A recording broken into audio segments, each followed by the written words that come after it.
बहुत अच्छा। बोली शुरू वाली मैया की सच्चे दरबार की हरी दरबार में कि नहीं कि शेरों वाली मैया मेरी पारी लगा दे नैया। सबको ये कहते हैं लेकिन आज पार लगाना मेरे साउंड वाले भैया को। जय हो बिल्कुल, क्योंकि भैया साथ नहीं देंगे तो कुछ आज नहीं हो पाएगा। हाँ जी। कि शेरों वाली मैया मेरी पारी लगा दे नैया, मुझको भी माँ दे दे अपने आंचल की छैया।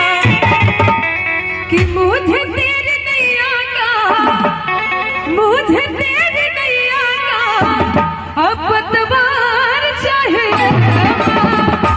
और पूरा पूरा एक बार तो हाथ उठाएंगे तो जितने भक्त हैं। और आप सब अंकल जी उधर से आप सभी बहुत कंजूसी कर रहे हैं। कम से कम दरबार में आए हुए हैं तो कम से कम अर्जी जरूर लगाइए।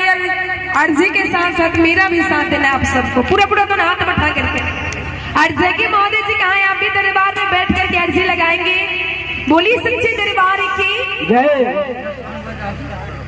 जय हो। और देखिए भैया जो साउंड वाले भैया हैं उनकी तरफ से दरबार में 51 रुपया का चढ़ावा आया है। हनुमान जी शेरों वाली मैया का आशीर्वाद बनी रहे और भैया को बिजनेस में तरक्की करे, आगे बढ़ाए। भैया का नाम हो। जो भी त्रुटियां है मेरी शेरों वाली मैया भैया का दूर करे। बोली शेरों वाली मैया की। अरे पूरा पूरा तो ना